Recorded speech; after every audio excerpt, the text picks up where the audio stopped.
মান আমিলা সালিহান ফালিনাফসিহি ওয়া মান আসাআ ফাআলাইহা। কেউ যদি কোনো ভালো কাজ করে তাহলে এটা তার নিজের জন্যেই করলো।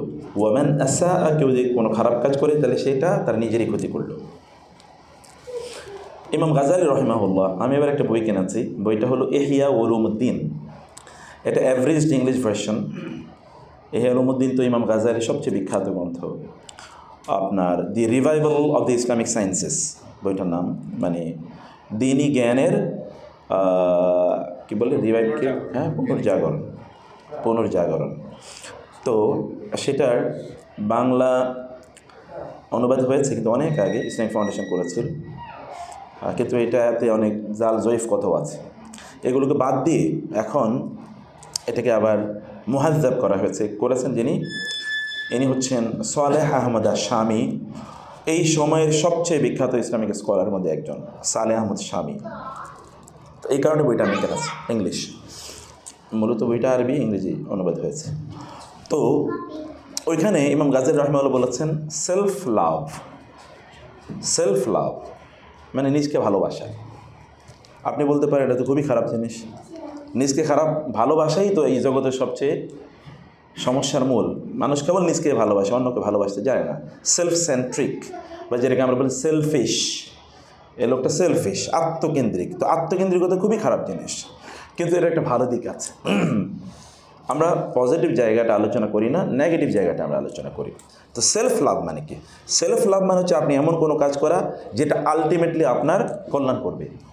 যেমন ধরুন ওমরা করতে এসেন, তাতে কার লাভ?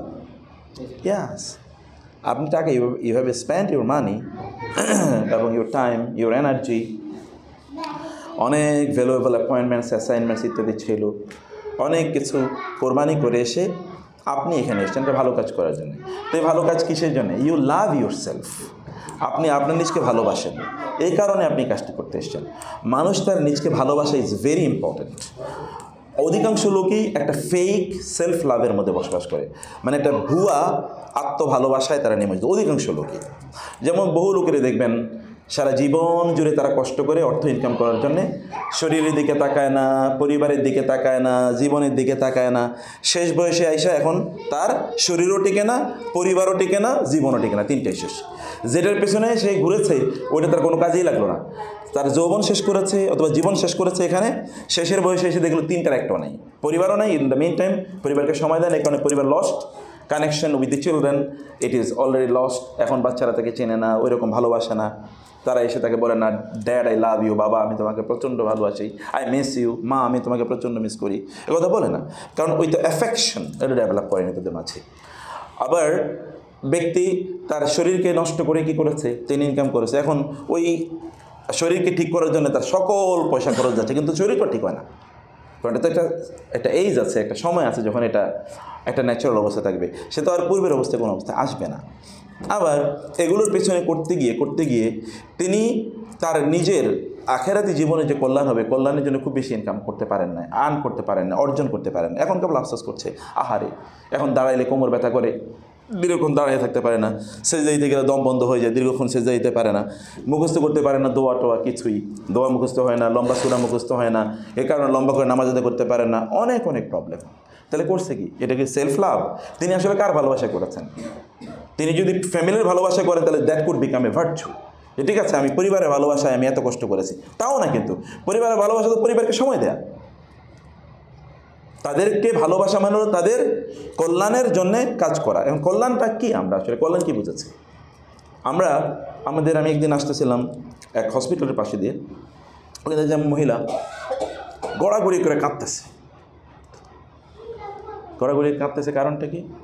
জানা গেল যে তার বাচ্চাটা হারিয়ে গেছে, বাচ্চাকে নিয়ে এসেছিল হসপিটালে, এখন বাচ্চা হারিয়ে গেছে, গড়াগড়ি কাঁদতেছে ছেলের জন্য। এরকমই চলছে। কিছুক্ষণ পরে কেউ একজন বলে আপনার বাচ্চা পাওয়া গেছে। তারপরে বাচ্চারে ধরে যে তিনি চুমা দেওয়া শুরু করলেন সারা শরীরে। আই ক্রাইড, আমি কান্না করলাম এই জন্যে যে এই বাচ্চাটা কিছুক্ষণের জন্য হারিয়ে গেছে, তিনি কি পরিমাণ বেহুশ হয়ে গেছেন। কিন্তু এই বাচ্চাটা যদি জাহান্নামে যায়, জাহান্নাম থেকে বাঁচানোর জন্য তার এরকম আকুতি আছে কিনা, বা এই আকুতি থাকা, কিন্তু এই মাই জাহান্নামে যখন তিনি জাহান্নাম দেখবেন, কোরআনের কথা তো আল্লাহ বলেছেন অতএব এটা তো অস্বীকার করার কোনো সুযোগ নেই। তিনি বলেছেন যেদিন তারা এই জাহান্নামকে দেখবে, তখন ইয়াউমাইদিন ইউবাসসিরুনাহা, সেই দিন যেদিন তারা এই জাহান্নামকে দেখবে, অথবা ইয়াউমা ইয়াফিরুল মারউ মিন আখিহি ওয়া উম্মিহি ওয়া আবিহি ওয়া সাহিবাতিহি ওয়া বানিহি, যেদিন মা বাবা জাহান্নামকে দেখবে। দেখার পরে তখন আল্লাহকে বলবে, আল্লাহ তুমি আমাকে জাহান্নাম থেকে বাঁচাও, এদের সবাইকে তুমি কি জাহান্নামে নিয়ে যাও। বিনিময় হিসেবে আমি তো আর কিছু দিতে পারবো না, আমার সব সন্তানকে দিয়ে দিলাম, এদেরকে জাহান্নামে নাও, তারপরে তুমি আমাকে জাহান্নামে বাঁচাও, জাহান্নাম থেকে বাঁচাও। এই সন্তানের জন্য, যার জন্য আপনি বলছেন যে আপনি দৌড়াচ্ছেন, বেসিক্যালি আমরা তাদের জন্য দৌড়ানো মানে হচ্ছে তাদেরকে জাহান্নাম থেকে বাঁচানো। ইয়া আইয়ুহাল্লাযীনা আমানু কু আনফুসাকুম ওয়া আহলিকুম নারা, হে মানুষ তোমরা তোমাদের নিজেদেরকে এবং তোমাদের পরিবারকে জাহান্নাম থেকে বাঁচাও। তাহলে সেলফ লাভ মানে হচ্ছে, অথবা লাভ ফর দ্য ফ্যামিলি মানে হচ্ছে তাদের আলটিমেট গুড কোনটা, তাদের সবচেয়ে কল্যাণ কোনটা, সেই কল্যাণের জন্য কাজ করা। রিজিক কিন্তু বরাদ্দ, রিজিক আসবেই, আপনি যাই করেন না করেন রিজিক কোনো না কোনোভাবে আপনার কাছে চলে আসবে। রিজিকের জন্যে ইন মোস্ট অফ দ্য কেজেস খুব বেশি কাজ করা লাগে না, ইন মোস্ট অফ দ্য কেজেস রিজিকের জন্য কোনো কাজ করা লাগে না। আমি পপুলারলি যে কথা বলি, বাংলাদেশেও আপনাদের এখানেও আগেও বলেছি, বাংলাদেশের সবচেয়ে ধনী লোক যারা, তারা কি সবচেয়ে বেশি কাজ করেছে বলে মনে হয়? সবচেয়ে বেশি পরিশ্রমী? নো। তাইলে সবচেয়ে পরিশ্রম যদি সম্পদের উপার্জনের কারণ হতো, তাহলে সবচেয়ে বেশি টাকা পয়সার মালিক হওয়া দরকার ছিল রিক্সাওয়ালাদের, যারা প্যাডেল পায়ে চালায়। কারণ যেই পরিমাণ পরিশ্রম তারা করে, অথবা রাস্তায় যারা কাজ করে, ওই যে, অথবা গ্রাম অঞ্চলে যারা ওই যে মাটি মাথায় করে নিয়ে অন্য জায়গায় ফেলায়, এদের সে পরিশ্রম কে করে? কেউ বেশি পরিশ্রম করেন। আপনি বলবেন যে আমি অনেক পড়াশোনা করেছি কারণ বেশি টাকা পয়সা ইনকাম করেছি, তাহলে পৃথিবীতে ইউনিভার্সিটির প্রফেসরদের সবচেয়ে বেশি টাকা থাকতো, যেমন আপনাদের চেয়ে বেশি আমার টাকা থাকার কথা ছিল, কিন্তু নাই তো। মানে একটা কথা বললাম আর কি, তো ইউনিভার্সিটির প্রফেসরের তার টাকা বেশি, কারণ অনেক বেশি জ্ঞানী। আমি অ্যাপারেন্টলি জ্ঞানী না, কিন্তু প্রফেসররা তো আসলে পড়ায়, তার কারণে তার পড়তে হয়। কমপক্ষে পড়ার জন্যও কি, পড়ানোর জন্য পড়া লাগে। যদি না পড়ানো হইতো তাহলে পড়তো কিনা সেটা জানি না আমি, কিন্তু যেহেতু পড়াইতে হবে ক্লাসে গিয়ে, স্টুডেন্টরা তো তাদের চেয়ে ব্রিলিয়েন্ট টিচারদের চেয়ে, তো এই কারণে স্টুডেন্টরা ভেরি আপ টু ডেট, অতএব টিচারদের চেয়ে স্টুডেন্টটা ব্রিলিয়েন্ট হয়ে যায়। ফলে টিচারকে এমন কথা বলা লাগে যাতে স্টুডেন্টরা তার কথা শুনবে। আদারওয়াইজ, যেমন বুয়েটের ছাত্র, আমাদের সেদিন একটা কনফারেন্স ছিল, তো বুয়েটের ছাত্ররা এসে বললো, স্যার আমাদের ক্লাসে প্রায় 80% পোলাপাইন ঘুমায় ক্লাসে। সব মানে 20th ব্যাচের স্টুডেন্টদের সাথে আমার একটা প্রোগ্রাম ছিল, তো ওরা বিশাল একটা সংখ্যা উপস্থিত হয়েছে।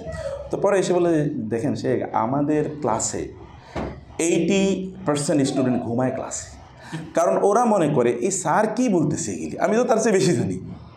এখন স্যারের ক্লাসে উপস্থিত হওয়া লাগে একটাই কারণ, তার অ্যাটেন্ডেন্সের জন্য মার্কস আছে, নাহলে তো 75% বা 80% মার্ক ক্লাসে উপস্থিত থাকা লাগবে, নাহলে তো সে ইয়েই পাবে না, পরীক্ষার মানে অ্যাটেন্ডই করতে পারবে না, তাই না? যে আরেকজন প্রফেসর আছে, কই আমাদের প্রফেসর আছে, তো এখন নাইলে তো এখন এই কারণে সে ক্লাসে উপস্থিত হয়। এবং আমি বললাম ঘটনা কি? স্যার ওনারা যে কথা বলে, ও জানে যে গুগলের সার্চ দিলে তার চেয়ে বেশি ইনফরমেশন দেবে, অতএব ওনার, অথবা এআইরে সার্চ দিলে তার চেয়ে বেশি ইনফরমেশন দেবে। উনি বলে কি এগুলো? উনি তো সেই কবেকার কথাবার্তা বলে, আমাকে আরও লেটেস্ট জিনিস আমি জানি। আর ওরা জানে আমি তো আইওটিতে অনেক ক্লাস নিয়েছিলাম, বহু, প্রায় 14-15 বছর। তো আইওটি প্যারালাল বুয়েটের মতো আপনি জানেন, ওইখানে ইউনিভার্সিটির ছাত্রদেরকে দেখতাম, ওরা পরীক্ষার আগের দিন আমাকে ফোন দিত প্রচুর, স্যার আজকে কে কী পড়তে হয় বলো। তো আমরা এখন কেন এই স্যার আমরা তো পড়ি পরীক্ষার আগের দিন রাতে, পড়েই পরীক্ষার আগের দিন রাতে। আপনাদের যদি নিশ্চয়ই আপনাদের ছেলেমেয়েরা আছে, দেখবেন যে এগুলো পড়েই পরীক্ষার দিন রাতে। তো এইরকম পরিস্থিতি। তো এখন যেটা বলতেছিলাম আমি, তা হলো যে আমাদের আলটিমেটলি আমাদের কল্যাণ, সেলফ লাভ কাকে বলে? আমাদের সেলফ লাভ হচ্ছে এই সন্তানদেরকে, যাদেরকে নিয়ে আমরা এত দৌড়াচ্ছি, যাদেরকে নিয়ে আমরা এত বলছি যে তাদেরকে আমরা দৌড়াচ্ছি, তাদের আলটিমেট গুডের জন্য আমরা কী করছি আসলে, বা তাদের গুড মানে হচ্ছে আমার নিজের গুড করা, মানে তাদেরকে সময় দেয়া, তাদের পেছনে সময় ইনভেস্ট করা, তাদেরকে দিনের পথে নিয়ে আসা, এই প্রকার বিষয়গুলো খুবই গুরুত্বপূর্ণ। আমি বলছিলাম যে নিজকে ভালোবাসা, নিজকে ভালোবাসা মানে হলো এমন কাজ করা যেই কাজের কারণে আপনি আখেরাতে গিয়ে আল্লাহ সুবহানাহু ওয়া তাআলার সামনে সম্মানজনক অবস্থায় দাঁড়াবেন, আল্লাহর সামনে সম্মানজনক অবস্থায় জানাবেন। সূরাতু আলে ইমরানের শেষের 10টা আয়াতের মধ্যে 11টা আয়াতের মধ্যে একটা কথা আছে, রব্বানা ওয়ালা তুখজিনা ইয়াউমাল কিয়ামা ইন্নাকা আলা কুল্লি শাইইন কাদির। হে আল্লাহ, আপনি কিয়ামতের দিন আমাদেরকে লাঞ্ছিত করবেন না, অপমানিত করবেন না। কিয়ামতের দিন কিন্তু একদল লোক লাঞ্ছিত হবে, অপমানিত হবে। ওয়ামাই ইউহিনিল্লাহু ফামা লাহু মিন মুকরিম, কেউ যদি সেই দিন অপমানিত হয় তাহলে তার আর সম্মান পাওয়ার কোনো সুযোগ নাই, সেদিন আলটিমেট ডে। তো সেই দিন আমার সম্মান হবে কিনা, আমি সম্মানিতদের কাতারে থাকবো কিনা, মর্যাদাবানদের কাতারে থাকবো কিনা, সেটা হচ্ছে সেলফ লাভ, সেটা হচ্ছে নিজকে ভালোবাসা। নিজকে ভালোবাসার কারণে মানুষ ভালো কাজ করে।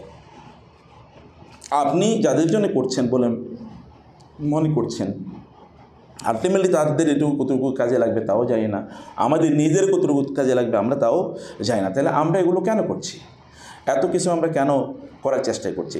একটা যদি থাকে যে না ঠিক আছে আমরা এর মাধ্যমে অনেক বেশি ভালো কাজ যেন করতে পারি, সেই জন্য আমরা চেষ্টা করি, তাহলে খুব ভালো যে আমি এখন করছি, এরপরে আমি এগুলোর মাধ্যমে আমি ভালো কাজের দিকে আরও এগিয়ে যাবো, তাহলে খুব ভালো। কিন্তু যদি এটা হয়, এটাই আপনাকে প্রিঅকুপাইড করে রাখলো, যত বেশি ব্যস্ততা আপনার তত আল্লাহকে আপনি ভুলে গেলেন। তার মানে সম্পদ, রিজিক এটা আল্লাহর পক্ষ থেকে নির্ধারিত, কখন কীভাবে আসবেন ইউ নেভার নো, কোন জায়গা থেকে চলে আসবে ইউ নেভার নো। হতে পারে আপনার কোনো এক বছর এত বেশি ইনকাম হয়েছে, কীভাবে হয়েছে আপনি বুঝতেও পারেননি, কোথেকে টাকা চলে এসছে এটা আপনি জানেন না, এমনও হতে পারে। অতএব এই রিজিকের পেছনে আপনার এত শ্রম বা এত দৌড়াদৌড়ি না করে, কারণ এগুলো আপনাকে আলটিমেটলি বাঁচাতে পারবে না। আপনাকে যেটা বাঁচাবে আলটিমেটলি গুড, ভালো কাজ, কারণ আপনাকে যিনি সৃষ্টি করেছেন তিনি রিজিকের বরাদ্দ দিয়ে আপনাকে ছাড়া আপনাকে সৃষ্টি করেন নাই, আপনাকে সৃষ্টি থেকে তিনি রিজিকের বরাদ্দ করে রেখেছেন। আপনি কতটুকু রিজিক পাবেন, আপনি তার জন্য দৌড়ান বা না জন্য সেটা আপনি পাবেন, কিন্তু দৌড়াতে হবে, কারণ দৌড়ানোটুকু একটা ইবাদত। আমরা দাঁড়াই, we run for livelihood as a part of our ইবাদত, এটা ইবাদতের পার্ট হিসেবে আমরা দৌড়াই। অতএব তখনও আপনার এই দৌড়টাও কি একটা ইবাদত, ওদের কাজ ওরা করুক, এই আওয়াজটা আমার কাছে ভালো লাগতেছে, আসুক ওদের আওয়াজ, ওদের তো ইবাদত একটা পার্ট, একটা ইবাদত, সেই কারণে আমরা দৌড়াই। কিন্তু দৌড়ানোটাই যেন আমাদের লক্ষ্য না হয়ে যায়। দৌড়ানো তো একটা উপলক্ষ্যকে কেন্দ্র করে দৌড়াই। উপলক্ষ্য কি? রিজিক, জীবিকা। জীবিকা কেন? যেন আমি একটু ভালোভাবে চলতে পারি। কেন ভালোভাবে চলা দরকার? তাহলে আমি কনসেন্ট্রেট করতে পারবো for the purpose of my life, আমার জীবনের কোন লক্ষ্য উদ্দেশ্যে আমি এসেছি, সেই জন্যই আমি তখন কনসেন্ট্রেট করতে পারবো। তাহলে সেলফ লাভের একটা জিনিস হলো ভালো কাজ করে যাওয়া, যেটা আমাকে আলটিমেটলি আমাকে জাহান্নাম থেকে বাঁচাবে, অথবা আলটিমেটলি যেটা আমাকে শান্তি প্রদান করবে, কমফোর্ট প্রদান করবে, প্রশান্তি প্রদান করবে, এরকম কাজগুলো করা। যেমন আমরা করতে এসেছি, যেমন আপনি দান সাদাকা করেন, যেমন আপনি দিনের জ্ঞান অর্জন করেন, যেমন আপনি গভীর রাতে উঠে নামাজ আদায় করেন, living the comfort or the luxury of your bed, আপনার বিছানার এই যে মজা রেখে আপনি রাতের বেলা দাঁড়িয়ে যাচ্ছেন নামাজের মধ্যে, এইটা হচ্ছে part or manifestation of your self love, আপনার নিজকে ভালোবাসার একটা অংশ। আপনি মানুষকে নসিহা কেন করেন? আপনি কেন মানুষকে দাওয়াত দেন? দাওয়াতও দেন এই কারণে যেটা আপনার নিজকে আপনি ভালোবাসেন। রাসূল ইসলাম এত মার খেয়েও তিনি দাওয়াত দিয়েছেন, কারণ কি? এটা তার সেলফ লাভ, এটা তার কারণ। আল্লাহ তাআলা বলেছেন, ও মিনাল লাইলি ফাতাহাজ্জাদ বিহি নাফিলাতাল লাক আসা আন ইয়াবআসাকা রাব্বুকা মাকামা মাহমুদা। আপনাকে মাকামে মাহমুদ প্রদান করা হবে। মাকামে মাহমুদ কিন্তু আর পৃথিবীতে কাউকে আল্লাহ তাআলা দেবেন না। মাকামে মাহমুদ কেবল একজনের জন্য প্রযোজ্য। আতি মুহাম্মাদানিল ওয়াসিলাতা ওয়াল ফাদিলা ওয়াদ দারাজাতার রাফিআ ওয়াবআসু মাকামাম মাহমুদানিল্লাযী ওয়া'আতা। এই চারটা মানে হচ্ছে জান্নাতের এমন জায়গা যেটা আর কারোর জন্য প্রযোজ্য না, এটা কেবল তার জন্য। এবং হাদিস শেষে রাসূলুল্লাহ বলেছেন যে আমি উপরের দিকে তাকিয়ে দেখলাম বিশাল এক অট্টালিকা। তো সাহাবায়ে কেরামরা বললেন যে কার জন্য এটা? রাসূলুল্লাহ বলেন এটা কেবল আমার জন্য তৈরি করা হয়েছে, আর কারোর জন্য না, এটা কেবল আমার জন্য। এটা কারণ কি? ওই যে তিনি যে এমন কাজ করেছেন যেটা আলটিমেটলি তার মর্যাদা বাড়িয়েছে। কুমিল লাইলা ইল্লা কালিলা নিসফাহু ওয়া মিনকুস মিনহু কালিলা আও জিদ আলাইহি ওয়ারাত্তিলিল কুরআনা তারতিলা। রাতের অর্ধেক অথবা তার চেয়ে বেশি অথবা তার চেয়ে একটু কম দাঁড়িয়ে তিনি ইবাদত করতেন। তার তো ইবাদত করার প্রয়োজন নাই, তিনি তো নবী, তিনি মানুষকে দাওয়াত দেবেন, তো তার ইবাদত করার প্রয়োজন কেন? কারণ তার ইবাদত করতে হয় এই জন্যে যে তিনি তার যেই দাওয়াতটি তিনি মানুষকে দেবেন, এই দাওয়াতটির ফিলিং, ভালোবাসা তার নিজের মধ্যে থাকতে হবে। এই দাওয়াতটার রিফ্লেকশন তার নিজের শরীরে থাকতে হবে। এবং দিনের বেলা আপনি যদি দিনের বেলা আপনার কাজটাকে সবচেয়ে ভালোভাবে করতে চান, যেমন ধরেন আপনি বিজনেসম্যান, আপনি বিজনেসটাকে ভালো করতে চান, আপনি চাকরি করেন ভালোভাবে করতে চান, আপনি প্রফেসর ভালোভাবে লেকচার দিতে চান, আপনি ধরেন অন্য কোনো প্রফেশন আছেন ডাক্তার, আপনি ভালোভাবে রোগীর প্রেসক্রিপশনটা ভালো করে দিতে চান, অপারেশনটা বা সিজার সার্জারিটা ভালো করে করতে চান, আপনি রাতের একটা বড় অংশ দাঁড়িয়ে নামাজ আদায় করে দেখেন, পরের দিন আল্লাহ তাআলা তার নিজের সাহায্যে আপনার কাজটা সর্বোত্তমভাবে করে দেবেন। কারণ আল্লাহ তাআলা বলেছেন, তিনি বলেছেন ইন্না লাকা ফিন নাহারি সাবহান তাওয়িলা, দিনের বেলা যেহেতু তোমার প্রচুর কাজ আছে এই জন্য রাতের বেলা নামাজ আদায় করো। আমরা বলে কি বলবো, কালকে তোমার ক্লাস, কালকে অনেক ব্যস্ততা, অনেক পরীক্ষা টরীক্ষা হাবিজাবি আছে, আজকে ভালো করে একটু রাতে ঘুমাও। ইকুয়েশনটা ডিফারেন্ট। আল্লাহর ইকুয়েশন হলো আগামীকাল ভালো করে কাজ করতে হলে আজকে রাতে কী করো, ইবাদত বেশি করো। আর আমরা বলছি আগামীকাল কাজ ভালো করে করতে হলে আজকে রাতে বেশি করে ঘুমাও। Equation is different. এবং এই কারণে রাসূল সাল্লাল্লাহু আলাইহি ওয়াসাল্লাম বদরের যুদ্ধ আপনারা জানেন তো, বদরের যুদ্ধে যেটা আপনারা তো যেতে পারেন না বদরের প্রান্তরে, বদরের যুদ্ধে মুসলমানদের সংখ্যা হলো 313 জন, আর কুরাইশের হলো, কাফেররা হলো 1000। মুসলমানরা তাদের কোনো অস্ত্র শস্ত্র বলতেই নাই, 2টা তলোয়ার মাত্র আছে। আচ্ছা 300 লোকের তলোয়ার মাত্র 2টা, এটা দিয়ে কী হবে? তা তো কিছুই না, অল্প কয়েকটা বর্ষা মাত্র। আর ওরা হচ্ছে ওয়েল ইকুইপড, কারণ তারা আক্রমণ করতে এসছে। যারা আক্রমণ করতে আসে তারা তো সজ্জিত হয়ে আসে, আর যারা আক্রমণ কিছুই জানে না সামনে কী হবে, এমনি গিয়েছে, তারা তো আর যুদ্ধ করতে আসে না, কিন্তু যুদ্ধ করতে আসেন না এখানে, কিন্তু আলটিমেটলি সেখানে গিয়ে ইনএভিটেবল একটা যুদ্ধ ঘটে গেছে। রাসূল সারা রাত ইবাদত করলেন, নামাজ পড়লেন। আগামীকাল আপনি যদি যুদ্ধের মধ্যে যদি ডুলু থাকে তাহলে তো আপনি করতে পারবেন না। উনি সারা রাত ইবাদত করলেন, সারা রাত ঘুমান নাই। এবং পরের দিন যুদ্ধের অবস্থা দেখেন তো কি, যুদ্ধই তো নাই, ওরা তো যুদ্ধের প্রথম ধাক্কায় তারা পালানো শুরু করেছে, তাই না? সালাউদ্দিন আইয়ুবী যখন ক্রুসেডারদের বিরুদ্ধে যখন জেরুজালেম করেন, পুনরুদ্ধার করেন, ওই রাতে ওই জেরুজালেম দেখা যাচ্ছে, ওই যে জেরুজালেম দেখা যাচ্ছে, জেরুজালেম হচ্ছে বাইতুল মুকাদ্দাস দেখা যাচ্ছে, সেখান থেকে নিরাপদ দূরত্বে একটা মাঠে তিনি তার সৈন্যদেরকে নিয়ে রাতে অবস্থান করলেন আগামীকাল সকালে। কারণ মুসলমানরা ছিল বীরের জাতি, মুসলমানরা কোনোদিন রাতে যুদ্ধ করে না, মুসলমানদের যুদ্ধ কোনোদিন রাতে হয় না, সব যুদ্ধ কখন হয়েছে? দিনে, এবং আর্লি ইন দ্য মর্নিং, সকালবেলা শুরু হতো যুদ্ধ। কারণ সকালের লোকেরা ফ্রেশ থাকে, যুদ্ধের মুড থাকে। এখনকার সব যুদ্ধ হলো কোথায়? রাতের বেলা। কাপুরুষদের যুদ্ধ, হ্যাঁ, বম্বিং টম, এখন সব যুদ্ধ হলো কাপুরুষদের যুদ্ধ, এখন কোনো পুরুষদের যুদ্ধ নেই। আবার পেছন থেকে আক্রমণ করবে, ওই উপর থেকে বোম মারবে, ওই সমুদ্র থেকে মিসাইল মারবে, ক্ষেপণাস্ত্র মারবে, বুঝতে পেরেছেন না? অথবা এটা হচ্ছে কাপুরুষদের যুদ্ধ। মুসলমানদের কোনো যুদ্ধ আপনি দেখতে পারবেন না, আই চ্যালেঞ্জ ইউ, কোনো যুদ্ধ দেখাতে পারবেন যেটা রাতে যুদ্ধ হয়েছে, never in the history of Islam. তো যাই হোক, পরের দিন সকালে যুদ্ধ শুরু হবে, তিনি রাতের বেলা ইবাদত করছেন, এবং তার ছেলে রাতে, ছোট ছোট বাচ্চারা, তার ছেলেরা তাহাজ্জুদের নামাজ আদায় করতেছে। এবং উনি বলছেন যেই উম্মার বাচ্চারা রাতের বেলা তাহাজ্জুদের নামাজ আদায় করে, ওদেরকে ঠেকাইতে পারে কে? ওদেরকে পরাজিত করবে কে? এরপর দিন তার সৈন্যদেরকে একটু ঘুমাইছে, তাদেরকে জায়গা নেই, তোমরা উঠো, তোমরা তো আক্রান্ত হয়ে গেছো। তারা হুলস্থুল করে ঘুম থেকে উঠলো। হ্যাঁ, কই আক্রান্ত হয়েছে? বলে তোমাদেরকে আক্রান্ত তো শত্রুরা করে করছে শয়তান। তোমরা আগামীকাল বিজয় কামনা করো, রাতের বেলা তোমরা আল্লাহর কাছে সাহায্য চাইবে না, কেমনি বিজয় পাবা? রাতের বেলা কি তারা ইবাদত করলো, পরের দিন ওরা দাঁড়াতেও পারে না তাদের সামনে। This is life is a complete battlefield. পুরো একটা জীবনই একটা যুদ্ধক্ষেত্র, প্রত্যেকটা মুহূর্তে আপনি যুদ্ধ করেন। এই যুদ্ধের জন্য আপনার শক্তি জোগাড় করতে হয়, আর্মস, অ্যামুনিশন, উইপন্স, এটা আপনাকে নিতে হয়। এটা আসবে কোত্থেকে? আল্লাহর পক্ষ থেকে। ইট কামস ফ্রম আল্লাহ, এটা আল্লাহর পক্ষ থেকে আসে। আর এটা হচ্ছে রাতের বেলা আপনি যত দাঁড়িয়ে থাকবেন তত আপনি এটি পাবেন, যত বেশি দাঁড়িয়ে থাকবেন তত আপনি এটা শক্তিশালী হবেন। রাসূল সাল্লাল্লাহু আল্লাহ সুবহানাহু ওয়া তাআলা বলেছেন আপনি এই কাজটি করেন। এমনকি দাওয়াতি কাজের জন্য একই কথা বলেছেন। এরপরে সূরাতুল মুদ্দাসসির, এটা হল সূরাতুল মুজাম্মিল। সূরাতুল মুদ্দাসসির আল্লাহ বলেন ইয়া আইয়ুহাল মুদ্দাসসিরু, এগেইন কুম ফাআনযির ওয়া রাব্বাকা ফাকাব্বির ওয়া সিয়াবাকা ফাতাহির ওয়া রুজ্জা ফাহজুর ওয়া লা তামনুন তাস্তাকসির ওয়া লিরাব্বিকা ফাসবির। দেখেন সূরাতুল মুজাম্মিল বলেছেন কুম আল্লাইলা ইল্লা কাইলা, কুমিল লাইলা ইল্লা কাইলা। এখানে আল্লাহ বলেছেন কুম ফাআনযির, ওইখানে রাতের নামাজ পড়ো, এবার দাঁড়াও, তুমি কি করো? রাতের নামাজ যেহেতু তোমার পড়া শেষ, তুমি তো শক্তি অর্জন করেছো, এখন যাও, যাদেরকে ইচ্ছা তাদেরকে তুমি দাওয়াত দিতে পারো, নো প্রবলেম।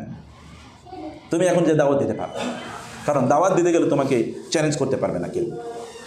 আল্লাহ সুবহানাহু ওয়া তাআলার সাহায্য, মানে ইবাদতটা আমরা যেন আল্লাহ সুবহানাহু ওয়া তাআলার সন্তুষ্টির জন্য করি। আর নিজের ভালোবাসায় করি। ফাকাইফা তাত্তাকুনা ইন কাফারতুম ইয়াওমা ইয়াজআলুল উইলদানা শিবানিস সামাউ মুনফাতিরুম বি কানা ওয়াদু মাফউলা। ফাকাইফা তাত্তাকুন, তোমরা তোমাদের নিজেকে কিভাবে বাঁচাবা? ইন কাফারতুম, তোমরা যদি নিজেদের প্রতি অন্যায় করো, তোমরা তো নিজেদের প্রতি অন্যায় করলা। ফাকাইফা তাত্তাকুন ইয়াওমা ইয়াজআলুল উইলদানা শিবা, যেদিন শিশুরা পর্যন্ত বৃদ্ধ হয়ে যাবে, ওই দিনের ভয়াবহতা, ওই দিনের ভয়াবহতা শিশুদেরকে পর্যন্ত বৃদ্ধ করে ফেলবে। মানুষের শরীরে বিভিন্ন ধরনের রোগ তৈরি হয়, যেমন তার চুল দাড়িগুলো সাদা হয়ে যায়, অথবা তারকে ব্লাড এটা কী বলে, ওই যে ব্লাড প্রেশার বেড়ে যায়, সুগার লেভেল বেড়ে যায়, হাইপার টেনশন ইত্যাদি তৈরি হয়। এগুলো সবই কী কারণে? টেনশনের কারণে। এগুলো সবই কিন্তু টেনশনের কারণে, অ্যাংজাইটির কারণে। এই অ্যাংজাইটি মানুষকে এরকম করে, কিয়ামতের দিন ওই ভয়াবহ অ্যাংজাইটি মানুষকে, শিশুরা পর্যন্ত বৃদ্ধ হয়ে যাবে এই ভয়াবহ অ্যাংজাইটিতে। সেই দিন তোমরা তোমাদেরকে কীভাবে বাঁচাবা? যদি তোমরা তোমাদের নিজেদের ভালোবাসায় ইবাদত না করো, তোমাদের নিজের ভালোবাসায় যদি ইবাদত না করো, আপনারা আপনাদের নিজের ভালোবাসায় নিজকে ভালোবাসেন বলেই এখানে হয়তো বা এসছেন, অথবা এটা আমরা বুঝিনি যে আমরা নিজেকে পরম ভালোবাসি, নিজেকে পরম ভালোবাসি। পরম ভালোবাসা মানে আলটিমেটলি আমার নিজকে জাহান্নাম থেকে বাঁচানো, আমার নিজকে জান্নাতের উপযুক্ত করে তোলা। এই রকম ভালোবাসার প্রকাশ এখানে একটা কালমিনেশন, মানে এটা চূড়ান্ত জায়গায় এখন আপনারা অবস্থান করছেন, ইমানের হয়তো বা সর্বোচ্চ শিখরে এখন আপনারা অবস্থান করছেন। কারণ নামাজ আপনারা জামাতে আদায় করবেন, বায়তুল্লাহতে নামাজ আদায় করবেন, জিকির আজকারে সময় কাটাচ্ছেন, ইবাদতে সময় কাটাচ্ছেন, আরও তাহাজ্জুদে নামাজ আদায় করছেন, এর চেয়ে উত্তম কোনো অবস্থা হতে পারে না। কিন্তু it is to be continued. আত্ম ভালোবাসা যেন এটা উল্টা না হয়ে যায়, যে এমন আত্মভালোবাসা, যে আত্মভালোবাসা যিনি আপনাকে সৃষ্টি করেছেন তাকে ভুলিয়ে দেয় এবং আপনার আলটিমেটলি আপনাকে ক্ষতি করে। যে লোকটা, আচ্ছা বলেন তো, যে লোকটা চুরি করে, ও কি তার নিজের ভালোবাসা চুরি করে? ও কি তার নিজের কোনো কল্যাণ করলো? চোর তো নিজের কোনোদিন কল্যাণ করে না, বরং চোর তো নিজের ক্ষতি করলো। কীভাবে ক্ষতি করলো? এই চুরি করার কারণে তার পেছনে এখন কি হবে? ল এনফোর্সিং এজেন্সি, মানে আইন প্রয়োগকারী সংস্থা তার বিরুদ্ধে নামবে, দুদক তার বিরুদ্ধে নামবে, ট্যাক্স অফিস তার বিরুদ্ধে নামবে, এবং যে ব্যক্তি টাকা নিছে, চুরি করছে, তারা তার পিছনে তার বিরুদ্ধে লাগবে, এবং তাকে এখন কি ধরতে হবে? উকিল ধরতে হবে। আবার ওই যে এই সকল লোকদের টাকা চুরি করছে, ওরা তাদের পাইলে মেরে ফেলবে, এই জন্য মাস্তান ভাড়া করা লাগে। এখন এত কিছু মেনটেন করতে গিয়ে এরপরে দেখা যায় মানে ব্লাড প্রেশার বেড়ে যাচ্ছে, রাতে ঘুমায় না, একটু মাঝে মাঝে মদ খাওয়া শুরু করে দিয়েছে। এখন আলটিমেটলি খারাপ কাজ করছে একটা, কিন্তু পরপরে কি ভিসিয়াস সাইকেলের মধ্যে ঢুকে গেছে। আলটিমেটলি লোকটা কি তার কোনো ভালো করলো? কোনো ভালো করলো না। এখন দেখবেন আপনি চারিদিকে, সারা পৃথিবীতে এরকম যারা অন্যায় করেছে তাদের কী পরিমাণ পেরেশানি দেখেন। মানুষ পাইলে মেরে ফেলবে, পুলিশ তার বিরুদ্ধে মামলা হয়, তার বিরুদ্ধে অমুকে ঢুকে তমকে ঢুকে, দুদক তার পেরেশানি ঘুরছে। আবার কি বলে আপনার ওই যে ডিভিএসবি হাবিজাবি তার বিরুদ্ধে, তার মানে এমন কোনো পরিস্থিতি লোক ঘুমাইতে পারে না। যদি একটা লোক ভালো কাজ করতো তাহলে এরকম কোনো সম্ভাবনা ছিল? কোনো সম্ভাবনা ছিল না। যদি ভালো কাজ করতো, হ্যাঁ, তাহলে কি ভালো মানুষ কি মজলুম হয় না? হ্যাঁ, মজলুম হলে কোনো সমস্যা নেই তো। মজলুম আপনি কংগ্রেচুলেশন, আপনি যে মজলুম হলে আমি বলছি কংগ্রেচুলেশন। আর বলেন কি জুলুম, আমি মজলুম, কংগ্রেচুলেশন মানে কি? মজলুম হলে এই জন্য কংগ্রেচুলেশন, কারণ আপনার মাঝে আর আল্লাহর মাঝে মধ্যখানে কিছু নেই, কি নাই, কোনো ব্যারিয়ার নাই। You just raise your hands to Allah. আপনি কেবল হাতটা তুলতেই বাকি, আল্লাহ সুবহানাহু ওয়া তাআলার কাছে আপনার আবেদন পৌঁছতে এক ফটো দেরি নাই। ফেরাউনের স্ত্রী আসিয়া আলাইহিস সালাম কী পরিমাণ মাজলুমা, এত পরিমাণ জুলুম করা হয়েছে, এত পরিমাণ তার স্বামী তার উপর কী পরিমাণ জুলুম করলো। তার দুই হাতে মানে আপনার যে প্যারেক, এ হাতে প্যারেক, এই হাতে প্যারেক, এই হাতে পায়ে প্যারেক, পায়ে প্যারেক, এরকম আপনার ইয়ের উপরে মরুভূমির মধ্যে মানে উত্তপ্ত বালির মধ্যে শুয়ে রেখেছে, তাকে মেরে ফেলবে, হত্যা করবে। কেবল তিনি বলেছেন লা ইলাহা ইল্লাল্লাহ, এতটুকু, এটাই অপরাধ। কেন ফেরাউনের উপাসনা করে না? ফেরাউন বলছে আনা রব্বুকুমুল আলা, আমি রব, আবার নতুন করে রবকে আমি আনা ইলাহুকুম, তোমাদের আবার মানে ইলাহুকুম গয়রি, আমি ছাড়া তোমাদের ইলাহকে, তাই না? তার স্ত্রী মানে নেই, আমরা বলছেন ইলাহি আল্লাহ, আমার ইলাহ হচ্ছেন আল্লাহ, এবং তাকে হত্যা করার জন্যে করেছেন। তিনি বললেন, আল্লাহ তাআলার কাছে বললেন শুধু যে আল্লাহ আমি রব্বিবনি রব কি বলেছেন, ওয়ানাজ্জিনি মিন ফিরআউন ওয়া আমালিহি, আল্লাহর কাছে তিনি দোয়া করেছেন, হে আল্লাহ তুমি ফেরাউন থেকে এবং ফেরাউনের এই অত্যাচার থেকে আমাকে বাঁচাও। শুধু এতটুকু তিনি দোয়া করেছেন। ফেরেশতারা তার সামনে জান্নাত এনে তুলে ধরলেন। তার জন্য যে প্রাসাদ আল্লাহ তারা নির্মাণ করেছেন, প্রাসাদটা তার সামনে এরকম তুলে ধরেছেন ফেরেশতারা। আর ওই প্রাসাদ দেখে দেখে তিনি হাসতেছেন। ফেরাউন বলছে কি পাগল হয়ে গেল নাকি? মানুষকে অত্যাচার করলে মানুষকে হাসে না, কাঁদে, কিন্তু তিনি শি ওয়াজ লাফিং, তিনি হাসতেছিলেন। ফেরাউন বলছে পাগল হয়ে গেছে মনে হয়, কিন্তু আসলে তো পাগল না, কারণ আল্লাহর কাছে তিনি দোয়া করেছিলেন রব্বিবনিলি ইনদাকা বাইতান ফিল জান্নাতি ওয়া নাজ্জিনি মিন ফিরআউনা ওয়া আমালিহি। হে আল্লাহ, এই যে ফেরাউন আমার উপর এত অত্যাচার করতেছে, এই অত্যাচার থেকে আপনি বাঁচান, আর এই অত্যাচারের বিনিময়ে জান্নাতে আপনার কাছে আমাকে একটা প্রাসাদ নির্মাণ করে দেন। আল্লাহর কাছে প্রাসাদ মানে কি? এটা সাধারণ ইস্যু না, আল্লাহর কাছে প্রাসাদ। এটা প্রাইম মিনিস্টারের বাড়ির সামনে আপনার একটা বাড়ি থাকুক, নেইবার ভালো হওয়াটা কি খারাপ না ভালো? প্রতিবেশী ভালো হওয়া নাকি খারাপ না ভালো? এমন প্রতিবেশী, যে প্রতিবেশী আপনার জন্য জীবন প্রাণ, আপনার জন্য সে প্রত্যেকটা মুহূর্তে ফিদা হয়ে যায়, আপনার একটু আওয়াজ শুনলে সে চিৎকার করে দৌড়ে আসে, এরকম প্রতিবেশী পাওয়া তো সৌভাগ্যের বিষয়। মানুষের 4টা জিনিস হলো সৌভাগ্যের প্রতীক। আপনি যে সৌভাগ্যবান, এটা 4টা জিনিস থাকলে বোঝা যায়। তো আমাদের একটা হলো কি? ভালো প্রতিবেশী, তাহলে আপনি সৌভাগ্যবান। এর মধ্যে একটা হলো ভালো প্রতিবেশী, যে আপনি সৌভাগ্যবান। ইমাম মালিক রহিমাহুল্লাহ, ইমাম আব্দুল্লাহ ইবনে মুবারক রহিমাহুল্লাহর বাড়ি বিক্রি হবে। আব্দুল্লাহ ইবনে মুবারকের বাড়ির পাশে এক ইহুদির বাড়ি বিক্রি হবে। তো ইহুদি বাড়ির দাম চাইছে, এক মুসলমান এসে বলল ঠিক আছে তুমি বিক্রি করবা, কত? বলে 10,000 দিরহাম। বলে মেয়েটার দাম আছে 1,000 দিরহাম সর্বোচ্চ, তুমি 10,000 দিরহাম চাচ্ছ কেন? বলে কথা তো সত্য, দাম 1,000 দিরহাম বটে, কিন্তু এটা যে আব্দুল্লাহ ইবনে মুবারকের বাড়ির পাশে, এই কারণে কি আরো 9,000 দিরহাম দেওয়া লাগবে, 10,000 দিরহাম লাগবে করে। এরকম প্রতিবেশীর বাসায় বাড়ি পাওয়া। যেন আপনার ধরেন ধানমন্ডিতে একটা ফ্ল্যাট আছে, একটা এক্সাম্পল বলছি, একটা ফ্ল্যাট আছে, আর একটা ফ্ল্যাট আছে ধানমন্ডিতে লেকের পাড়ে। দাম কোনটার বেশি? লেকের পাড়ে দাম বেশি কেন? কি সমস্যা কি? ওটা কি অনেক বড় নাকি? No, location is very important. Location is very important. Production ম্যানেজমেন্টে আমরা পড়াতাম, location is very important. Location location location. আপনি ব্যবসা করতে চাইলে লোকেশন ইজ ইম্পর্ট্যান্ট। অনেক সাজে এখন বহুত দূরে, কোনো কাম হইব না। এটা ভালো, মোটামুটি ভালো একটা জায়গায় দিয়েছেন, টং দোকান হলো, আপনার প্রচুর পরিমাণ ব্যবসা হবে। Location is very important. অর্থাৎ প্রাইম রিয়েল এস্টেট সবগুলো তো গুরুত্বপূর্ণ না। এটা লেক ভিউ, ওইটা কি আপনার কি বলে ভিউ, গার্ডেন ভিউ, অথবা সাউথ ফেসিং, এগুলো তো তখন দাম বেড়ে যায়, তখন এটা প্রাইম রিয়েল এস্টেট হয়ে যায়। আদারওয়াইজ তো এটা জমি, কেবল এস্টেট। তো এইটার লোকেশন, আল্লাহর সাথে ঘর থাকা কিন্তু সাধারণ বিষয় নয়। এবং আল্লাহ তাআলা কিছু কিছু বান্দাদের জন্যে এমন ঘর নির্মাণ করে দেবেন যেগুলোতে কোরআনে এসে এবং হাদিসে এসছে, তা হলো ভিতর থেকে বাইরের সব কিছু দেখা যাবে। ভিতর থেকে বাইরে কি সব কিছু দেখা যাবে। আচ্ছা, আমাদের দেখেন এখন আমরা গ্লাস হাউস বানাতে চাই, কিন্তু আপনি সেফ জায়গায় বানাবেন, নিশ্চয়ই এমন জায়গায় বানাবেন না যেখানে পিকেটারটা, অথবা ধরেন এখন হঠাৎ করে কি হয়েছে, মিছিল হয়েছে এবং আপনার গ্লাসে সব ইটামাইরা সব ভেঙে ফেলেছে, এরকম জায়গায় নিশ্চয়ই আপনি বানাবেন না। এমন একটা জায়গা বানাবেন যেখানে খুবই কি, হ্যাঁ, এখানে সেফ। আবার গ্লাস হাউস কিন্তু সামনে দেখা যাচ্ছে কি একটা ডাস্টবিন, ময়লার ডাস্টবিন, এরকম জায়গা বানাবেন? নো, এমন জায়গা বানাবেন যেখানে অনেক চমৎকার ভিউ আছে, বাইরে ফুলের গাছ, ফলের গাছ, এবং কি আপনার নদী বয়ে যায় কুলকুল করে, পাখি দেখা যাচ্ছে, এরকম মনোরম দৃশ্য। এইরকম একটা মনোরম দৃশ্যওয়ালা গ্লাস হাউস আল্লাহ তাআলা আপনাদের জন্য জান্নাতে তৈরি করে রেখেছেন ওইখান থেকে।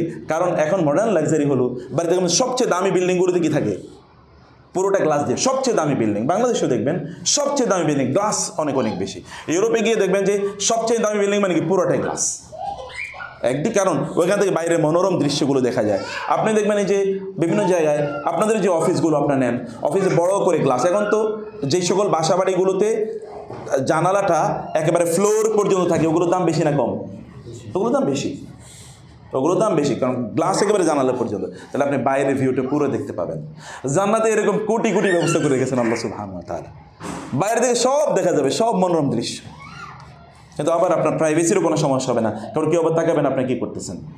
প্রাইভেসির ইস্যু আছে তো, বাইরে থেকে সব দেখা যায়, তাহলে তো আবার প্রবলেম না, কিচ্ছু দেখা যাবে না। কেমন একটা জায়গা আপনার জন্য আল্লাহ তাআলা নির্মাণ করে রেখেছেন। শুধু তাই না, ওর নিচে দিয়ে কি ঝর্ণা প্রবাহিত। আপনার ধরেন এমন একটা গ্লাস হাউস, আপনার নিচ দিয়ে দেখা যাচ্ছে বিভিন্ন রঙের কালারের মাছ ওইখানে যাচ্ছে, বিভিন্ন কালারের মাছ যাচ্ছে, কেমন লাগবে বলেন? অসাধারণ। এখন তো আমরা এটা একটু 3D সাজিয়ে রাখি অনেক সময়, একটু এগুলো দেখার জন্যে, যে লাইভ কিছু জিনিস দেবো, ওটা রিয়েল লাইফ, এটা তো ফেক লাইফ, কিন্তু ওটা রিয়েল লাইফ। এরকম জায়গা আল্লাহ তাআলা তৈরি করেছেন। তার মানে হচ্ছে আপনার নিজকে যদি আপনি ভালোবাসেন, তাই কেবল ওই জায়গাটা আপনি অর্জন করতে পারবেন, যদি আপনার নিজকে আপনি ভালোবাসেন। নিজকে ভালোবাসা মানে হচ্ছে যেই কাজটা আপনি এখানে করেছেন, এই কাজটাকে প্লিজ কন্টিনিউ দিস। কেবল আজকে এটা শেষ করবেন না, এই যে কাজটা করেছেন এই কাজটা কন্টিনিউ করবেন। কিন্তু মনে রাখা দরকার যে এবাদত করলে হয় না, আমি আর মানে 5 মিনিটসের মধ্যে আমি শেষ করে দিচ্ছি। এবাদত করলে আপনাদেরকে হবে না।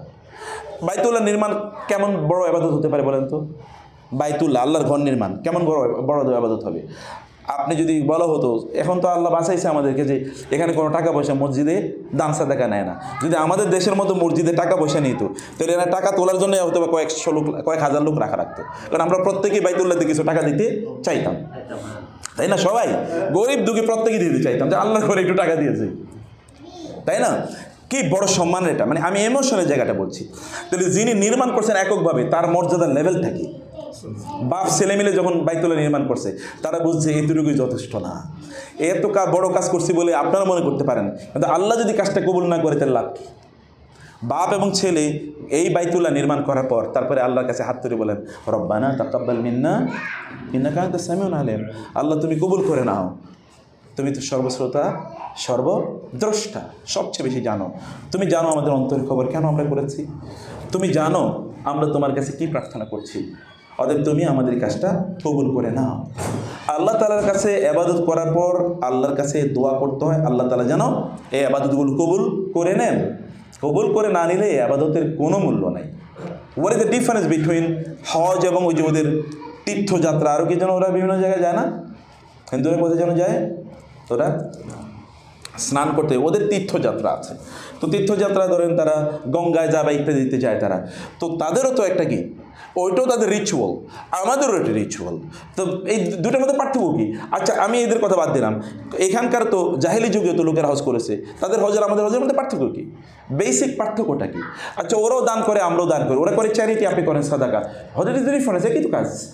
তাহলে মূল কাজটা কোথায়, মূল পার্থক্যটা কোথায়? এই যে এখানে what is in your heart, আপনার অন্তরে আসলে কি ধারণ করেছেন আপনি, ইন্টেনশনটা কি, নিয়তটা কি, কী কারণে আপনি করেছেন। আপনি যদি আল্লাহর জন্য করেন তাহলে গুড, যদি আল্লাহর জন্য না করেন তাহলে তো ব্যাড, ওয়ার্স্ট, শিরক, সবচেয়ে খারাপ কাজে এটা পরিণত হয়। আল্লাহর জন্য করতে হবে, এটা আল্লাহকে বোঝাতে হবে যে আল্লাহ আমি আপনার জন্য করেছি, এবং আল্লাহর কাছে বলতে হয় যে আল্লাহ আমি আপনার জন্য করেছি, আপনি এটাকে কবুল করে নিন। এটা 1 নাম্বার, এটা দোয়া করতে হবে। আপনি যদি দোয়া করতে পারেন তাহলে বুঝবেন যে আল্লাহ তাআলা আপনার কল্যাণ চান এবং আল্লাহ তাআলা আপনাকে দোয়া করার জন্য তৌফিক দিয়েছেন। ওমর রাদিয়াল্লাহু তাআলা বলতেন, আমার দোয়া কবুল হবে কিনা এটা নিয়ে আমি কোনো টেনশন করি না, আমি দোয়া করতে পারবো কিনা এটা নিয়ে টেনশন করি, কারণ আমি জানি যদি দোয়া করতে পারি তাহলে এটা আল্লাহর পক্ষ থেকে স্পেশাল একটা তৌফিক আল্লাহ আমাকে দিয়েছেন দোয়া করার জন্য, আর যেহেতু তিনি তৌফিক দিয়েছেন তিনি দোয়া কবুল করবেনই। অতএব praying to Allah does matter. আমি আল্লাহর কাছে দোয়া করতে পারবো কিনা এটা হচ্ছে ম্যাটার করে, কারণ দোয়া করতে পারাটা এটা আল্লাহর পক্ষ থেকে এলহাম না হলে কোনোদিন হয় না। আমি ব্যক্তিগতভাবে জীবনে দেখেছি, আমি চাইলে দোয়া করতে পারি না, মানে আমার মনে হচ্ছে দোয়া করবো কিন্তু ভুলে গেছি, কিন্তু হঠাৎ করে দোয়া করে দেখেছি দোয়া করছি কিন্তু হয়ে গেছে। দোয়া করতে হবে, দোয়া কনসিয়াসলি দোয়া করতে হবে, বুঝে শুনে দোয়া করতে হবে। দোয়া একাকী দোয়া করা লাগে। ইজ নাদা রাব্বাহু নিদাআন খাফিয়া, জাকারিয়া আলাইহিস সালাম তার কোনো সন্তান হয় না, 90 বছর বয়স, এবং তার স্ত্রী কি বন্ধা, স্ত্রী বন্ধা, এবং তিনি কি বৃদ্ধ, এবং তার স্ত্রী বৃদ্ধা এবং বন্ধা, দুইটাই ইস্যু। বৃদ্ধা এবং ডাক্তাররা তো আছেন জানেন, একদিকে বৃদ্ধা আর এদিকে বন্ধা, দুইটা প্রবলেম। আবার তার স্বামীও কি বৃদ্ধা।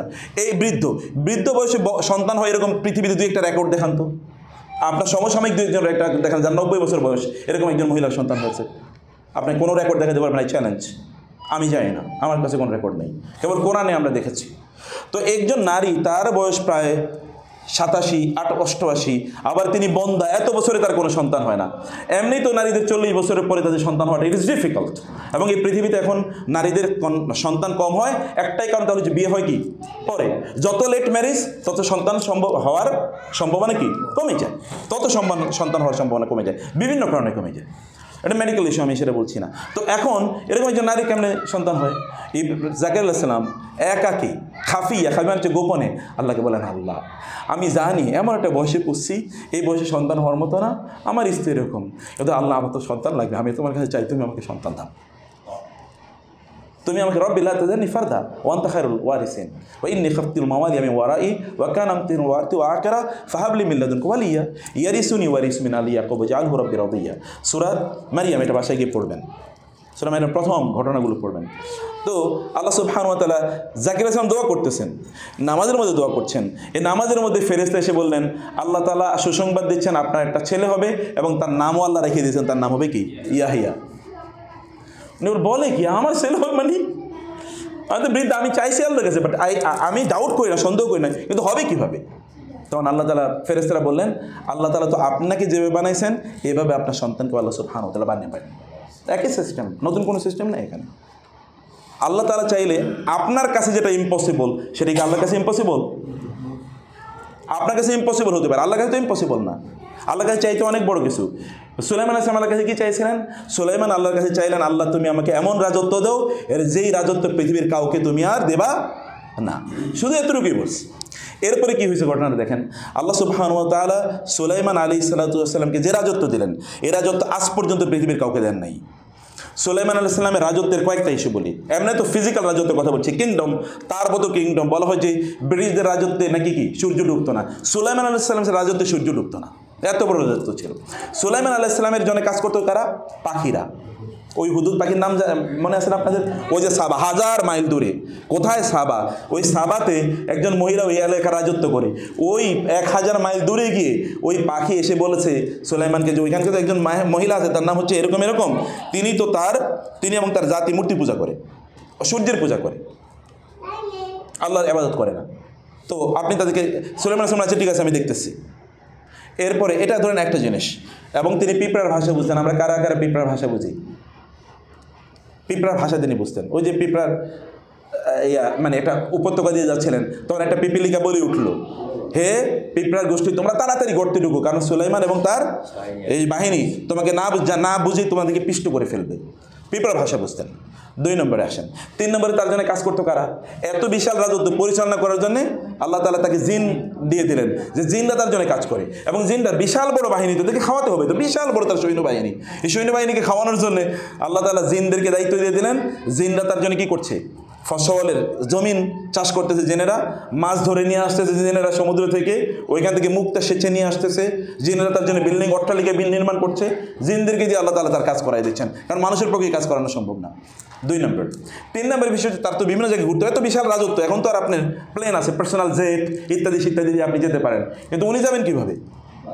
সে সময় তো কিছু নাই। আল্লাহ তাআলা বলেন ঠিক আছে তোমার যাওয়ার ব্যবস্থা করে দিচ্ছি, এখন আর তোমার কি লাগবে না, ঘোড়াটাও কিছু লাগবে না, বাতাসের তুমি বলবা বাতাস আমি ওই জায়গায় পৌঁছতে চাই, বাতাস তোমাকে সকালে তুমি উঠবা, আধা ঘন্টার মধ্যে বা 10 মিনিটের মধ্যে তোমাকে ওই জায়গায় পৌঁছে দেবে। আবার তুমি বলবা যে আমি একেবারে পূর্ব দেশে যেতে চাই, পূর্বে বাতাস তোমাকে 10 মিনিটের মধ্যে পৌঁছে দেবে। আল্লাহ সুবহানাহু ওয়া তাআলার কাছে চাইলে, আল্লাহ কাছে কেবল একবারই উনি চাইছেন, কিন্তু আল্লাহ তাআলা তাকে দিয়েছেন। অতএব চাইতে, কারণ আল্লাহর বড়ত্বের দিকে তাকে আপনি চাইবেন, আপনার নিজের ছোটত্বের দিকে তাকে আপনার দরকার নেই, আপনার ইনক্যাপাবিলিটি, লিমিটেশন, শর্ট ফল ইত্যাদির দিকে তাকানোর দরকার নাই। আল্লাহ তার ভাস্টনেসের দিকে তাকিয়ে আমাদেরকে চাওয়া দরকার। এই কারণে আল্লাহ রাসূল বলেছেন তোমরা যখন আল্লাহর কাছে চাইবে তখন কি জান্নাতুল ফেরদাউস চাইও। আল্লাহর কাছে ছোটো চাই, আল্লাহর মর্যাদাটা কমায়ও না, আল্লাহর মর্যাদার প্যারালাল তার কাছে চাইতে হবে। আপনার কাছে, আপনি প্রাইম মিনিস্টারের কাছে গেলেন, যাওয়ার পরে বলেন তুমি আমার কাছে যা চাও আমি তোমার তাই দেবো। আপনি বলেন প্রাইম মিনিস্টার আমার 1 কেজি চাল লাগবে, 1 কেজি চাল দেন, এটা কি আপনি বলবেন? এটা তো আপনার দৈন্যতা বোঝাবে। নিশ্চয়ই আপনি ভালো একটা কিছু চাইবেন, আল্লাহর কাছে চাওয়া লাগে। অতএব আমাদের এই দোয়াটা যেন, আমাদের ইবাদতগুলো যেন আল্লাহ কবুল করে নেন, এবং বারবার যেন আপনারা এখানে আসতে পারেন সুস্থভাবে, আল্লাহর কাছে সেটা দোয়া করবেন ইনশাআল্লাহ। কারণ আপনারা এমন একটা সময়ে আছেন যে সময় আপনার দোয়া করলে আল্লাহ তাআলা দোয়া কবুল করে নেবেন ইনশাআল্লাহ। 2 নম্বর বিষয়। 3 নম্বর বিষয় হলো যে আপনারা দেশে গিয়ে এখনকার যে ইবাদত করেছেন, এই ইবাদত যদি আপনারা কন্টিনিউ করতে পারেন, তাইলে বুঝবেন যে আপনাদের ইবাদত কবুল হয়েছে। ইন্না মিন আলামাতি কবুলিল আমালি আল আমালুস সালিহাতু বাদাহা, আপনার আমল কবুল হয়েছে এটার প্রমাণ হলো ওই আমলের পরে আপনি আমলটাকে কি রেখেছেন? অব্যাহত রেখেছেন। আমল বন্ধ করে দেন নাই। আমল যদি বন্ধ করে দেন তাহলে বুঝবেন যে কি আপনার ইবাদত কবুল হয় নাই। কারণ ইবাদত করার জন্য তৌফিক আসে কার পক্ষ থেকে? আল্লাহর পক্ষ থেকে। আল্লাহ যদি আপনার ইবাদত কবুল করে নেন তাহলে ওটা আল্লাহ তাআলা আপনার কাছ থেকে কোনোদিন ছিনিয়ে নেবেন না, ওটা তিনি আপনাকে কন্টিনিউ করতে দেবেন।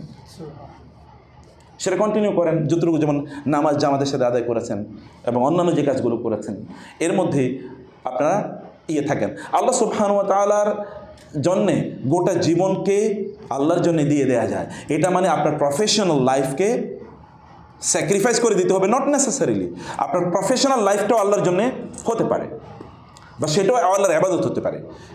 কিন্তু এই জায়গায় শুধুমাত্র ফর্মাল যে আবাদতগুলোর কথা আল্লাহ বলেছেন, সেই ফর্মাল আবাদতগুলোকে প্রফেশনাল কাজের উপর প্রাধান্য দেওয়া লাগবে, টাইমিংটাকে প্রাধান্য দেওয়া। যেমন এখন আপনার প্রফেশনাল কোনো একটা কাজ চলে এসছে, যেমন এখন আপনার লেকচার পিরিয়ড টাইম হয়ে গেছে, আপনি এখন নামাজের সময় হয়ে গেছে, আপনি which one you will prefer, আপনি নামাজ দিয়ে করুন, কমপক্ষে 4 রাকাত পড়ে যান, একটা এক্সাম্পল বলছি, পড়ে তারপর আপনি ক্লাসটাকে নেন, অথবা রুটিনটাকে এমনভাবে সেট করেন। সালাফরা তারা নামাজের টাইমিংয়ের উপর ভিত্তি করে তারা কী করতেন, তাদের অ্যাপয়েন্টমেন্টগুলো তারা রাখতেন। এখন আমরা তো অ্যাপয়েন্টমেন্ট রাখি কি নামাজের সময় না, এই অ্যাপয়েন্টমেন্টের সময় হয়ে গেছে, এখন আর নামাজ পড়া যাবে না। আচ্ছা এখন তো নামাজের সময়, ঠিক আছে নামাজ পরে পড়বো অ্যাপয়েন্টমেন্ট, বা আমার এই কাজটা আমি শেষ করি। নো, মানুষকে যখন দেবেন তো ওটা নামাজের পরে দেন, যেন আপনি রিল্যাক্স ওয়েতে নামাজ আদায় করতে পারেন, অথবা নামাজের আগে দেন, যেন এমন আগে দেন যেন রিল্যাক্স ওয়েতে, মিটিংগুলো দেন এমন এক সময় দেন যেন রিল্যাক্স ওয়েতে এটা সমাজ শেষ করে তারপর আপনি নামাজ যেতে পারেন। গিভ প্রেফারেন্স টু আল্লাহ, আল্লাহকে প্রেফারেন্স দিলে আল্লাহ তাআলা আপনাকে প্রাধান্য প্রদান করবেন। এবং 4 নম্বরে লাস্ট যেটা বলবো, যে আমাদের আখলাকই পরিবর্তন হওয়া দরকার। মূল সমস্যাটা বলি কি, আমাদের আখলাক একেবারেই নাই।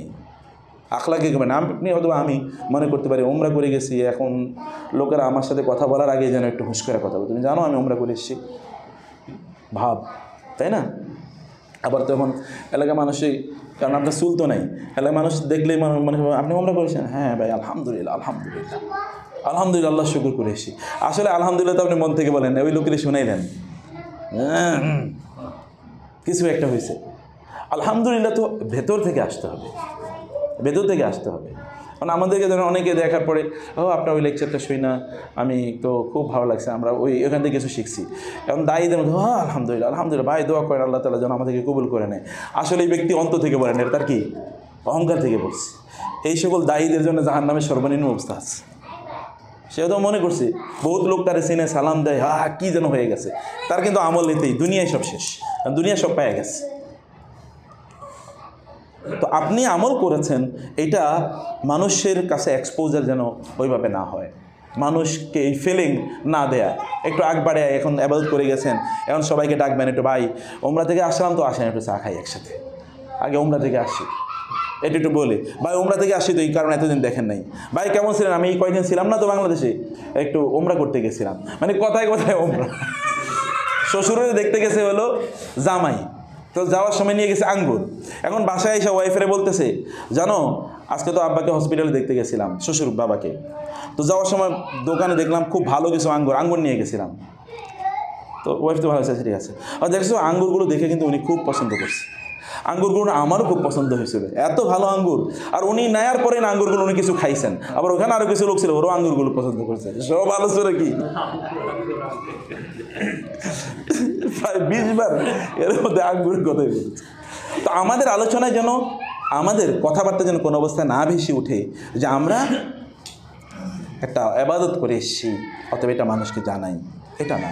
যত আখলাকে আচরণ যত বেশি করা যায়, সুন্দর করে যত বেশি মানুষের সাথে কাজ করা যায়, মানুষ যেন পরিবর্তন ফিল করে, এমনকি আমার পরিবারের সদস্যরা যেন বুঝে যে না আমি পরিবর্তিত মানুষ হয়ে এসেছি। তো ইনশাআল্লাহ আপনাদেরকে লাস্ট নাসিহাটা করবো যে আপনারা কমিউনিটির সাথে কানেক্টেড থাকবেন কাইন্ডলি। আমাদের একটা কমিউনিটি আমরা ডেভেলপ করতেছি ইনশাআল্লাহ। আমার মনে হয় আসুন্নাহ হজ অ্যান্ড ট্রাভেলস অ্যালামনাই এরকম নামে, যদি এটা একাডেমিক টার্ম, একাডেমিক নাম না দিয়ে যদি আমরা এখানে কোনো একটা কমিউনিটি এরকম কোনো একটা নাম দিলাম, যে এই কমিউনিটিগুলোতে আমি একে বলবো শেখবেকে যে আপনি মাসে অথবা না পারলেও কমপক্ষে 2 মাস পর পর একটা হালাকার কনফারেন্সের আমরা ব্যবস্থা করি ইনশাআল্লাহ। প্রয়োজন আমরা ভলান্টিয়ার করলাম কোনো একটা জায়গায়, একটা কমিউনিটি হল বা ভাড়া নিলেন, 200-300 লোক আসলো, আমরা দিনভর একটু সকাল থেকে সন্ধ্যা পর্যন্ত কোনো একটা দিন স্পেয়ার করলাম, সেখানে 2-3 জন ভালো আলোচক আসলো, তার একটু দিনই কথাবার্তা বললো, এটা নাসিহা আমাদেরকে করলো। কারণ আমাদের তো অনেক সময় হয় না বিভিন্ন ব্যস্ততার কারণে, অন্তত 1-2 মাস পরে পরে যদি একটু বসার সুযোগ হয়, তাইলে দেখা সাক্ষাৎ হলো। মুসলিমরা সাহাবায়ে কেরাম তারা বলতেন, যেমন ওমর রাদিয়াল্লাহু বলতেন যে আমি হয়তোবা দুনিয়াতে থাকার জন্য আমি কেবল আশা করি যে আমার আরেকটু যদি হায়াত বাড়ে, কেবল যেন দিনী ভাইদের সাথে একটু দেখা হয়, এই কারণে বেঁচে থাকার আমার আকাঙ্ক্ষা, আমি নাহলে বেঁচে থাকার আকাঙ্ক্ষা করতাম না, দিনী ভাইদের সাথে দেখা করার জন্য আকাঙ্ক্ষা করছি। তো এই কারণে আপনারা এই কমিউনিটিতে যেন থাকতে পারেন সেটাই প্রত্যাশা করবো। জাযাকুমুল্লাহ খায়ের, সবাইকে আল্লাহ তাআলা অনেক কল্যাণ দান করুন, আমার জন্য দোয়া করবেন। আমি আজকে ইনশাআল্লাহ আমার ফ্লাইট হলো রাত্রে 11টায়, তো আমরা হয়তো মাগরিব পরে এখান থেকে রওনা দেবো আর কি। অনেকের সাথে হয়তো দেখা হবে না, আপনারা দোয়া করবেন আল্লাহ সবাইকে যেন সুস্থ রাখেন এবং তার দিনের সাথে আন্তরিকভাবে থাকার তৌফিক দান করেন। আল্লাহুম্মা আমিন। আল্লাহ তুমি আমাদের উমরা কবুল করে নাও, আমাদের সফরটাকে কবুল করে নাও। আল্লাহ তুমি আমাদের সফরটাকে নিরাপদ করে দাও। আল্লাহ আল্লাহুম্মা জাআল উমরাতাম মাকবুলা ওয়া হাজ্জাম মাবরুরা ওয়া সাইয়াম মাশকুরা ওয়া তিজারাতান লান তাবুর। আল্লাহ উমরাকে কবুল করে নাও। আল্লাহ গুনাহগুলো মাফ করে দাও। আল্লাহ আল্লাহ তুমি আমাদের গুনাহগুলো মাফ করে দাও। আমাদেরকে জান্নাতি না বানিয়ে তুমি মৃত্যু দিও না। আল্লাহ আমাদের পরিবারগুলোকে জান্নাতি না বানিয়ে তুমি মৃত্যু দিও না। আল্লাহ আল্লাহ আমরা যে কমিউনিটি ডেভেলপ করেছি আল্লাহ, এই দিনই কমিউনিটির জন্য আমরা আখেরাতেও জান্নাতের জন্য একই কমিউনিটি মুক্ত থাকতে পারি, সেই তৌফিক দিও আল্লাহ। আল্লাহ তোমার ঘরে বারবার আসার তৌফিক দিও আল্লাহ। আল্লাহ এটা সামর্থ্যের বিষয় না, এটা তোমার পক্ষ থেকে তৌফিকের বিষয়। আল্লাহ তুমি তৌফিক দাও, তুমি যদি অনুমতি দাও তাহলে এখানে বারবার আসার আমাদের সুযোগ তৈরি হবে। আল্লাহ সেই সুযোগ তুমি আমাদের জন্য তৈরি করে দিও। আল্লাহ আমরা কাউকে দেখানোর জন্য আসিনি, কাউকে বলার জন্য আসিনি, কেবল তোমার জন্য এসেছি। আমাদের ইখলাস, আমাদের নিয়তে যদি কোনো ত্রুটি থাকে সেটা তুমি সংস্কার করে দাও। আল্লাহ আল্লাহ কেবল তোমার জন্য আমাদের ইবাদতগুলো করার তৌফিক দান করো। আল্লাহ আল্লাহ তোমার সাথে কানেক্টেড থাকার তৌফিক দান করো। আল্লাহ আল্লাহ তোমার সাথে সম্পৃক্ত থাকার তৌফিক দান করো। আল্লাহ আল্লাহ তুমি আমাদের পরিবারগুলোকে কবুল করে নাও, সকল সমস্যা তুমি সমাধান করে দাও। আল্লাহ অসুস্থতা তুমি দূর করে দাও। আল্লাহ অসুস্থতা দূর করে দাও। আল্লাহ হাযা সাল্লাল্লাহু সুবহানাহু ওয়া তাআলা নবিয়ানা মুহাম্মদ ওয়া আলিহি ওয়া সাহবিহি আজমাইন। সুবহানাকা আল্লাহুম্মা ওয়া বিহামদিক আশহাদু আল্লা ইলাহা ইল্লা আনতা আস্তাগফিরুকা ওয়া আতুবু ইলাইক। ওয়া আসসালামু আলাইকুম ওয়া রাহমাতুল্লাহি ওয়া বারাকাতুহু।